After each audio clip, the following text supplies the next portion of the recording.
Hello students, welcome in my chemistry class. In last class we talked about osmotic pressure, that is the fourth colligative property. अब हमें क्या करना है actually कि जो colligative property complete हो गई, अब हमें एक टॉपिक डिस्कस करना है एबनॉर्मल मोलर मास। ठीक है, एबनॉर्मल मोलर मास हमें पढ़ने की जरूरत क्यों पड़ी और इसका इंपॉर्टेंस क्या है और कहाँ पे ये यूज होगा, ये समझना बहुत इंटरेस्टिंग है और बहुत जरूरी है। ठीक है, ये आपका लास्ट टॉपिक है इस चैप्टर का, सॉल्यूशन चैप्टर का। ठीक है, अगर आपने इसके पहले के वीडियोस नहीं देखे तो प्लीज उन वीडियोस को पीछे जाके जो भी पार्ट के अकॉर्डिंग है आप उनको देख लीजिए, तो आपको चीजें एक सीक्वेंस में मिलेंगी और बिल्कुल एनसीईआरटी को छान के चीजें यहाँ पे आपको मैं प्रोवाइड कर रहा हूँ। ठीक है, आपको कोई बुक पढ़ने की जरूरत ही नहीं पड़ेगी, आप एक बार बस इन चीजों को देखिए और उनको आप अपने सिलेबस के अकॉर्डिंग मैच कीजिए, अपने क्वेश्चंस के अकॉर्डिंग मैच कीजिए। आपको इसके अलावा कुछ करने की जरूरत नहीं पड़ेगी। ठीक है, तो अभी हम स्टार्ट करते हैं एबनॉर्मल मोलर मास। एबनॉर्मल का मतलब ही हो गया कि जो नॉर्मल नहीं है। ठीक है, जो नॉर्मल नहीं है, तो कहने का मतलब जो भी हमने कोलिगेटिव प्रॉपर्टी पढ़ी है, हर एक प्रॉपर्टी में हमने ये सीखा है कि हम किसी भी सॉल्यूट का मोलर मास कैसे फाइंड आउट करते हैं। तो वहां पे जो भी हमने मोलिकुलर मास फाइंड आउट किया होगा वो सब का सब नॉर्मल मोलर मास होगा। तो कैसे किसी सॉल्यूशन के अंदर एबनॉर्मेलिटी आती है वो चीज हमें यहाँ पे समझनी है कि जो नॉर्मल ना हो उसी को हम कहेंगे एबनॉर्मल मोलर मास। मतलब जो हम एक्सपेक्ट करें, सपोज जैसे मान लीजिए हमने किसी सॉल्यूट का मास पहले देखा था कि वो 60 है, लेकिन जब सॉल्यूशन बना तो हमने चेक किया तो उसका मास 120 हो गया, यानी कि यहाँ पे एक्सपेक्टेड जो था वो मॉलिक्यूलर मास सॉल्यूशन में नहीं है। तो ये चीज कैसे हुई, कैसे हम इसको फाइंड आउट करेंगे और इसकी वजह से क्या चेंजेस आएंगे, इसी को हमें डिस्कस करना है एबनॉर्मल मोलर मास में। समझ आ रही है बात कि इस टॉपिक का क्या इंपॉर्टेंस है। ठीक है, तो स्टार्ट करते। सबसे पहले जब हमने कोलिगेटिव प्रॉपर्टी स्टार्ट किया था, ठीक है, तो उसकी कुछ कंडीशंस हमने डिस्कस की थी। ठीक है, कोलिगेटिव प्रॉपर्टी की, कोलिगेटिव प्रॉपर्टी में हमने ये डिस्कस किया था कि जो कोलिगेटिव प्रॉपर्टी होती है वो डाइल्यूट सॉल्यूशंस के लिए यूज किया जाता है। ठीक है, किसके लिए यूज किया जाता है, डाइल्यूट सॉल्यूशन के लिए यूज किया जाता है। और उसके अंदर ये भी बोला जाता है कि जो नंबर ऑफ पार्टिकल्स होंगे वो सॉल्यूट के नंबर्स पे डिपेंड करेंगे। ठीक है, कोलिगेटिव प्रॉपर्टी में हमने पढ़ा कि ये डाइल्यूट सॉल्यूशन होना चाहिए,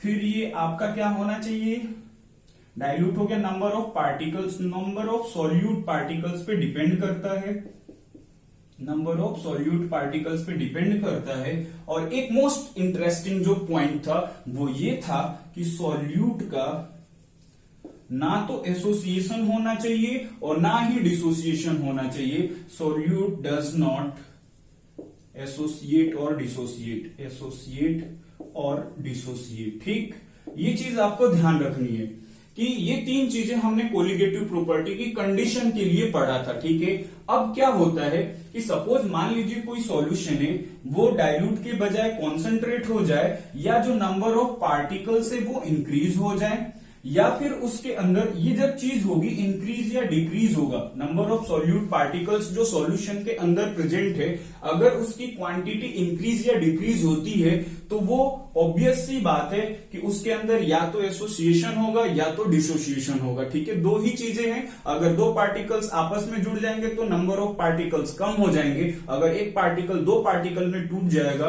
तो नंबर ऑफ पार्टिकल्स ज्यादा हो जाएंगे। ठीक है, यानी कि अब वो नॉर्मल नहीं रहेंगे, अब वो एबनॉर्मल बिहेवियर शो करेंगे। तो कहने का मतलब है कि जो कोलिगेटिव प्रॉपर्टी है वो ये कंडीशंस को फॉलो करती है, लेकिन अगर हम किसी सॉल्यूशन के अंदर एबनॉर्मल मोलर मास देखते हैं तो वो दो ही तरीके से हो सकता है, दो ही वजह से हो सकता है। एक तो उसके अंदर जो सॉल्यूट पार्टिकल्स है या तो वो एसोसिएट हो जाए, एसोसिएट हो जाए, या फिर वो डिसोसिएट हो जाए। समझाता हूं मैं इस चीज को आपको तो फिर क्लियर होगा। ठीक है, कि एसोसिएशन और डिसोसिएशन की वजह से किसी सॉल्यूशन के अंदर एबनॉर्मल बिहेवियर कैसे जनरेट होता है, कैसे क्रिएट होता है, समझिएगा इस बात को जरा ध्यान से। जैसे सपोज मान लीजिए कि हमने यहाँ पे एसोसिएशन की बात करी, हमने पढ़ा है कि जो एसिटिक एसिड होता है CH3COOH इथेनॉइक एसिड, जब हम इसको वाटर में डिसॉल्व करते हैं, किसमें डिसॉल्व करते हैं? वाटर में, ठीक है। यानी कि एसिटिक एसिड एक सॉल्यूट है, तो ये डाइमर में कन्वर्ट हो जाता है। किस में कन्वर्ट होता है? डाइमर में। अब आप खुद सोचिए कि यहां पे इसका मॉलिक्यूलर मास 60 था, लेकिन जब दो सॉल्यूट पार्टिकल्स वाटर में डिसॉल्व किए गए तो वो आपस में जुड़ गए और डाइमर बना लिए। तो डाइमर जब बनेगा तो उसका मास कितना हो जाएगा? 120। तो ऑब्वियस सी बात है कि यहाँ पे एसोसिएशन की वजह से जो एक्सपेक्टेड मॉलिक्यूलर मास होगा सॉल्यूट का, वो ना आकर के वो ज्यादा आएगा। क्लियर है इतनी बात? वैसे ही अगर हम डिसोसिएशन की बात करते हैं तो यहाँ पे जनरली हम इलेक्ट्रोलाइट्स की बात करते हैं। इलेक्ट्रोलाइट्स जैसे आपका NaCl है। NaCl को अगर हम यहाँ पे देखेंगे कि जो इसका मॉलिक्यूलर मास है, जब हम इसको डिसॉल्व करेंगे तो ये पार्टिकल्स में टूट जाएगा। तो जब टूट जाएगा तो उसके जो पार्टिकल्स होंगे उसका मॉलिक्यूलर मास क्या होगा? अलग अलग होगा, ठीक है। क्योंकि Na+ अलग हो गया और Cl- भी आपका क्या हो गया?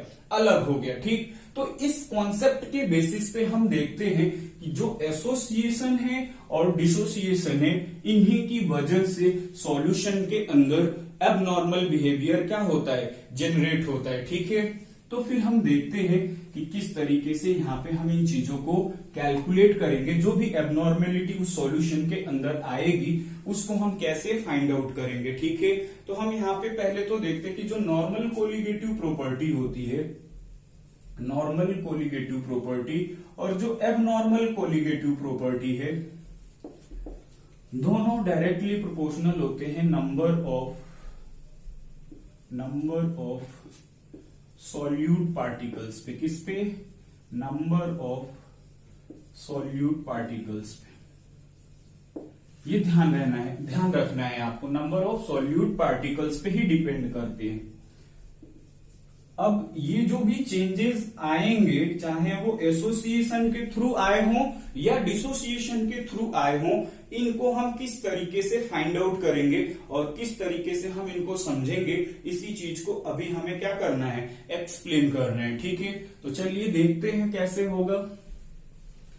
जो किसी भी सॉल्यूशन के अंदर एबनॉर्मल बिहेवियर या तो एसोसिएशन या डिसोसिएशन की वजह से आता है, तो एसोसिएशन और डिसोसिएशन की वजह से जो मॉलिक्यूलर मास में चेंज आता है उसकी वजह से उस कोलिगेटिव प्रॉपर्टी पे भी इफेक्ट पड़ता है। और अब जो नई कोलिगेटिव प्रॉपर्टी एसोसिएशन या डिसोसिएशन की वजह से जनरेट होगी उसको हम फाइंड आउट करते हैं वान ऑफ फैक्टर की हेल्प से, ठीक है। किसकी हेल्प से? वान ऑफ फैक्टर की हेल्प से, ठीक है। और वांट ऑफ फैक्टर को हम रिप्रेजेंट करते हैं स्मॉल आई से, ठीक है। तो वांट ऑफ फैक्टर एक्चुअली है क्या? Van't Hoff factor is helpful to find out the abnormal molecular mass of solute, ठीक है। Abnormal molecular mass of solute find out करने के लिए हम वांट ऑफ फैक्टर का यूज करते हैं, ठीक है। तो आई के लिए जो हम फॉर्मूला यूज करते हैं वो लिखते हैं observe colligative property over normal colligative property,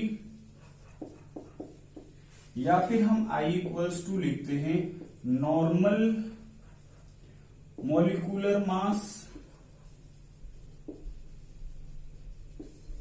और यहां पे ऑब्जर्व मॉलिक्यूलर मास।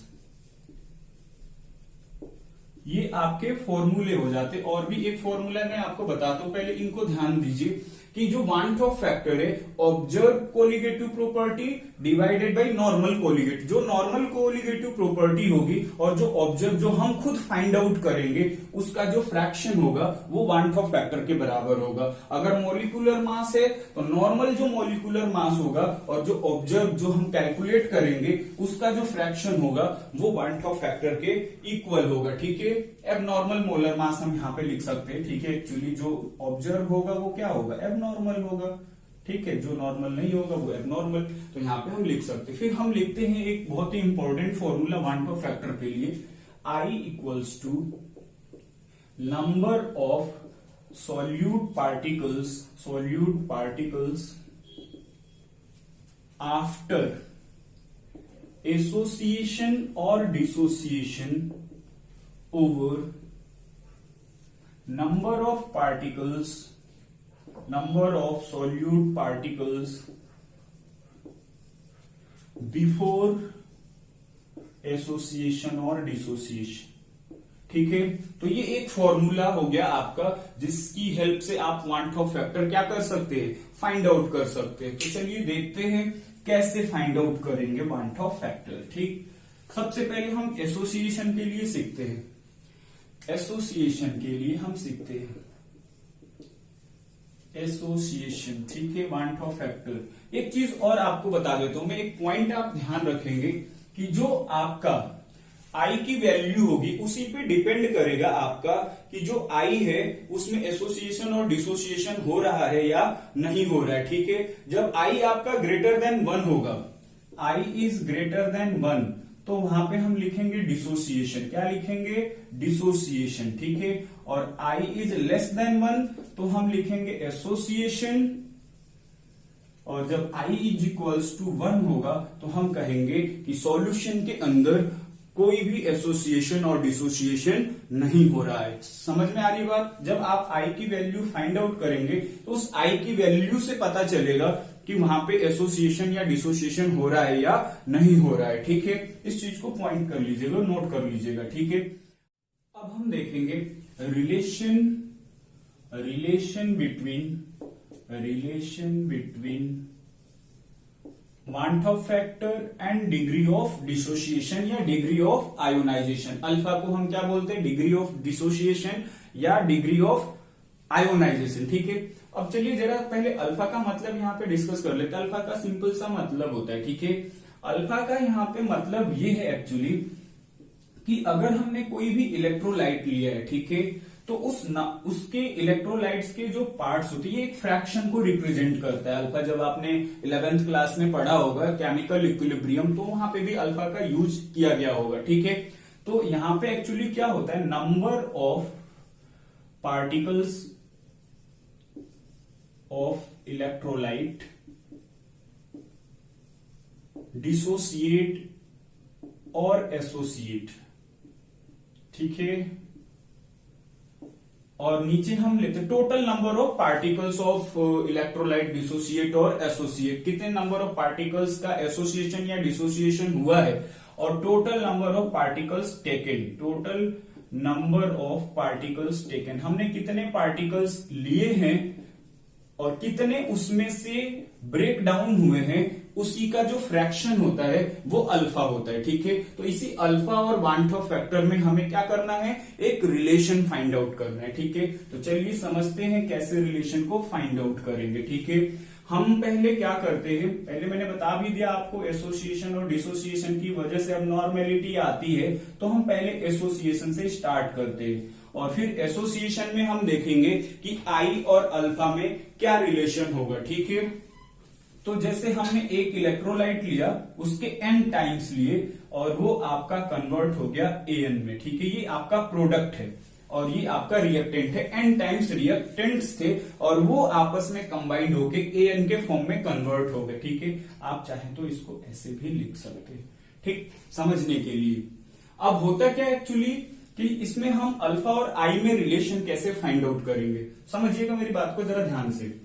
यहां पे हम देखेंगे कि कितने पार्टिकल्स, सपोज मान लीजिए हम एक यूनिट मान लेते हैं 1, उसमें से देखते हैं कि कितने पार्ट अल्फा इसमें से एसोसिएट हुआ है। जितने भी पार्टिकल्स होंगे सारे एसोसिएट नहीं होंगे। ठीक है, कुछ पार्टिकल्स एसोसिएट होंगे, तो उसमें से कितने पार्टिकल्स एसोसिएट हुए हैं वो अल्फा से रिप्रेजेंट किए जाते हैं। ठीक है, और यहां पे हम उस रिलेशन को लिखते हैं अल्फा ओवर एन, क्योंकि ये एक फ्रैक्शन के फॉर्म में होता है। ठीक है, और फिर हमने आई की वैल्यू पढ़ी है वांट ऑफ फैक्टर के लिए। एक फॉर्मूला, अभी जो 2-3 फॉर्मूले पढ़े थे उसमें एक फॉर्मूला लिखा था, number of particles, total number of particles after association और dissociation divided by total number of particles before dissociation और एसोसिएशन। ठीक है, तो जब आप देखेंगे टोटल पार्टिकल्स कितने हैं आफ्टर एसोसिएशन, तो आप इनका सम कर देंगे। ठीक है, 1 माइनस अल्फा, मतलब कि कितने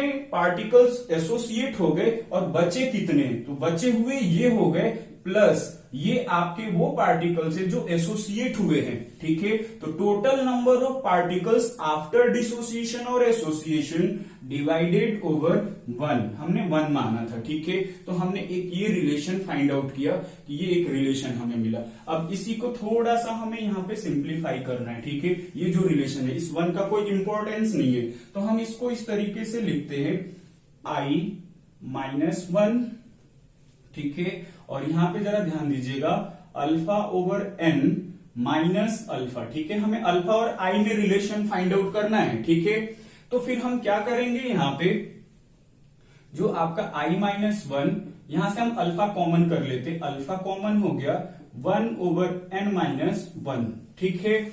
फिर हम यहां पे अल्फा इक्वल्स टू लिख सकते हैं आपका i minus 1 over n minus 1। तो this is the relation between alpha and I for association. इसके लिए एसोसिएशन के लिए ये एक आपका रिलेशन हो जाएगा अल्फा और वन टॉप फैक्टर के बीच में। समझ आ गई बात। अब हम डिसोसिएशन का समझेंगे, ठीक है, कि डिसोसिएशन का किस तरीके से करते हैं। देखिए कैसे करेंगे डिसोसिएशन के लिए। पहले एक इक्वेशन कंसीडर करते, सपोज मान लीजिए ए भी एक इलेक्ट्रोलाइट है जो कि डिसोसिएट होके प्रोड्यूस करेगा A प्लस बी माइनस, ठीक है। हम मान लेंगे कि यहां से भी 1 माइनस अल्फा, यानी कि पहले हमने जितना लिया था उसमें से अल्फा पार्ट डिसोसिएट हो चुका है, टोटल डिसोसिएट नहीं हुआ है, अल्फा पार्ट डिसोसिएट होकर के A प्लस और B माइनस में कन्वर्ट हुआ है। तो आप चाहे लिखना तो इसको अल्फा और अल्फा लिख सकते हैं, ठीक है। बट फॉर जनरल इक्वेशन हम मान लेते हैं कि नंबर ऑफ आयंस जो जनरेट होंगे, नंबर ऑफ आयंस वो n अल्फा मान लेते, टोटल जितने भी अल्फा होंगे सबका सम कर लेंगे, ठीक है। तो हम यहां से एक रिलेशन फाइंड आउट i के लिए करेंगे, i equals to 1 minus alpha, और यहां पे क्या लिख देंगे n अल्फा। इतनी बात तो समझ आ गई होगी, डिवाइडेड ओवर 1।